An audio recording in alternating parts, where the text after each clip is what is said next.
What's going on, y'all? Your boy Darius the Great here, back giving another video, and this time I have a movie review for you guys. Oh yes, I want to do more movie reviews, and I have today Butcher's Crossing. Man, it's a film directed by Gabe Polsky, right? Stars Nicolas Cage. You see him; he's on, the poster. He's the main attraction here. Everyone knows Nicolas Cage. I want to say everyone loves Nicolas Cage, but yeah, man, this movie comes out on October 20th, right? So 5 days from now, at the time of recording this, I actually got sent a screener. I got invited to watch this early and review it. And that was interesting because I don't really get those type of opportunities much. But hey, I'll gladly take it. Of course, this movie. How do I begin this movie? Right. I'll separate as I do with all my movie reviews into good, bad, and then tie it up at the end, right? But is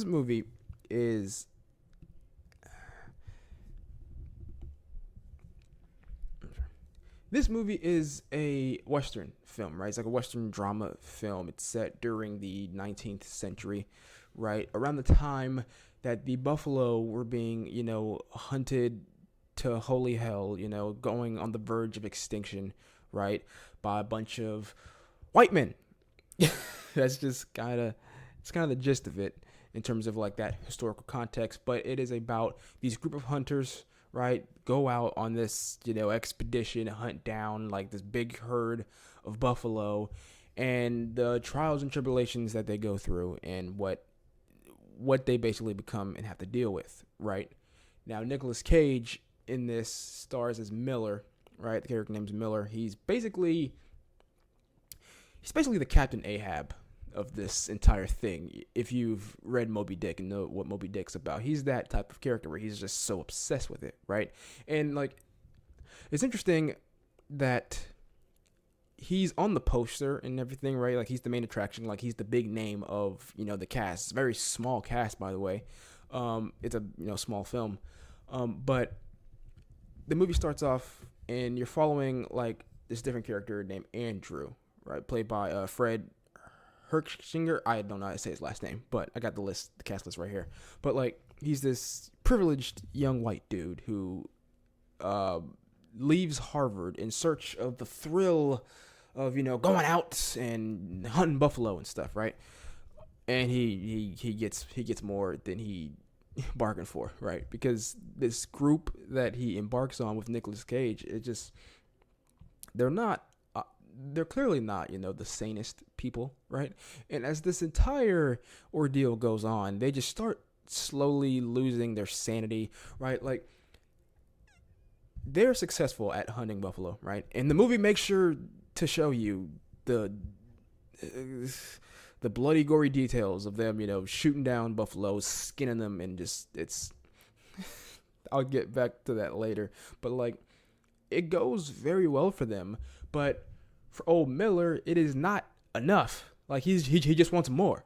It's like it's like SpongeBob, that SpongeBob episode where Mr. Krabs had SpongeBob jellyfishing so he could get their jelly and put it on Krabby Patties. He's just like more, more, more.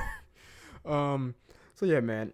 Starting off with the good, I will say the strongest part of this movie is just seeing the slow deterioration of these men as they're on this expedition, as they're hunting down these buffalo, right? Like they deal with various, trials and tribulations, being thirsty, like having no water, right? The different climates when it gets, to winter time, it gets all snowy and they're just struggling to survive out there, man. And it's just that part of the film is the most interesting aspect. Like that, I love movies where you can see characters deal basically with just nature, right? Like it's very much man against nature type of thing as they're out for this glory of hunting these buffalo when they easily could stop, right, and pack it up, go home.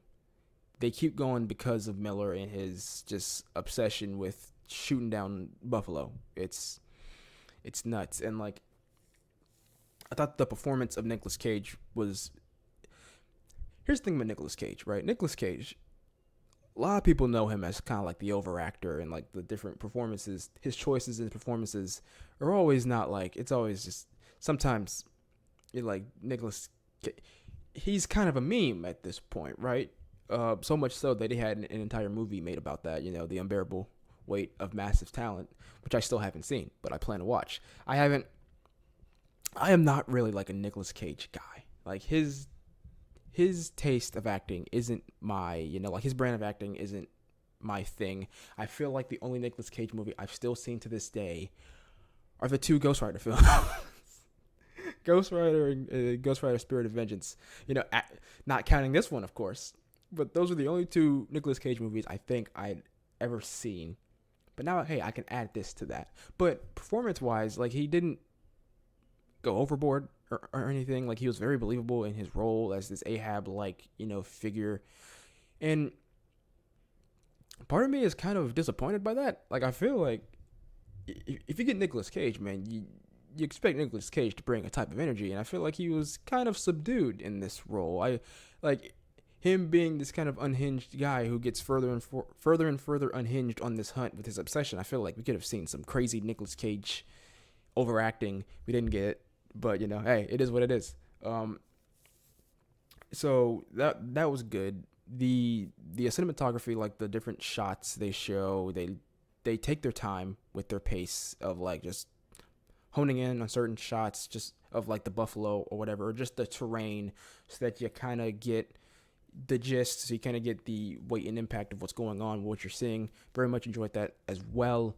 When it comes to the bad of this film, right? It does like it's a short film. It's an hour and 47 minutes, right? Around that mark. But at times it does feel like more could be happening, right? Like at different points, I was just sitting back watching them, just like, all right,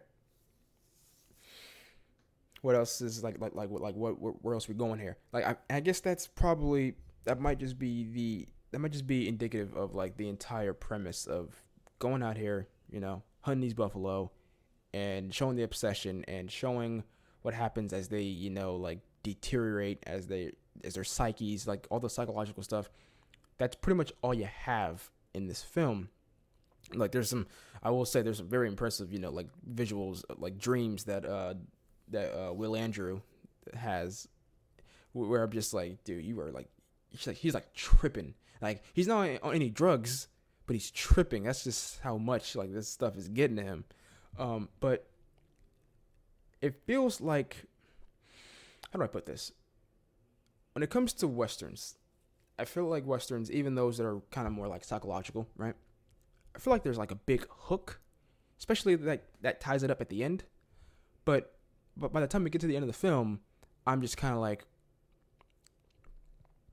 okay. Like, I sat back, I'm just like, so, like, that's all we had, right? And I suppose what the film was doing, it was not subtle at all in its message of, what guys back in the American West, were doing to the land, is messages on, capitalism, that kind of like mentality of just take and pillage whatever you want, take it, do it, hunt it, like that.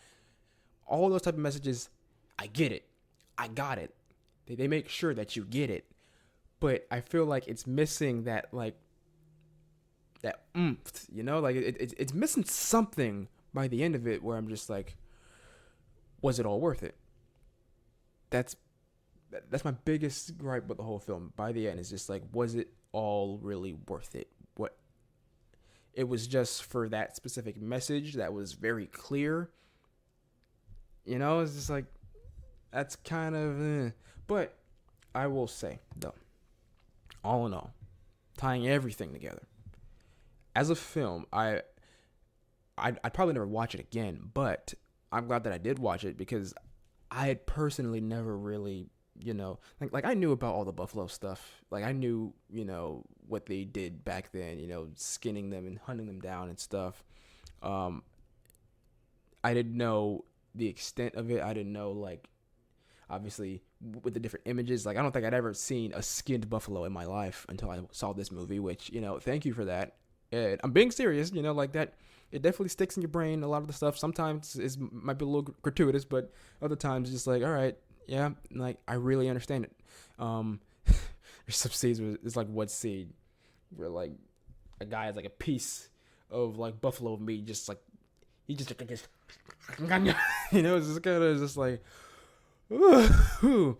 But I will say, as a film, it has its bright spots. It could have been like great, but it didn't quite hit that mark.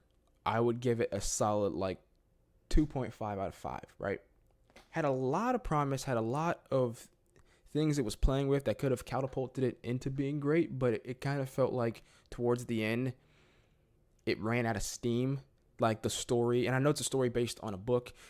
I don't know how long the book is or whatever. I don't know the differences between the book or this film, but it kind of felt like it's running out of steam. And by the end of the film, it was just like, all right, there it is. So, yeah, man, that was my thoughts on Butcher's Crossing.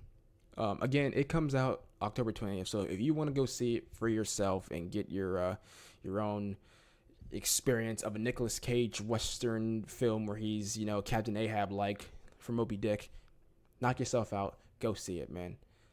Anyway, that's all I got, man. Like, comment, subscribe, do all that good stuff. And I will see you guys in the next video. Peace.